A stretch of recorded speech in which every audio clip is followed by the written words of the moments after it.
Watching Sky News at 5 o'clock, I'm Burley. Our top stories.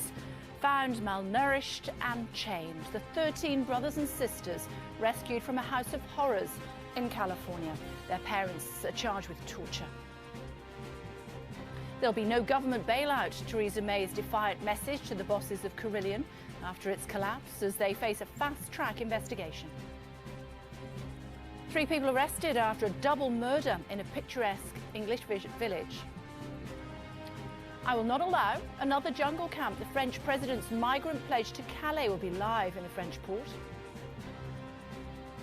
And why Boris Johnson could now face the government's stat checkers after saying his £350 million Brexit bust claim was too low.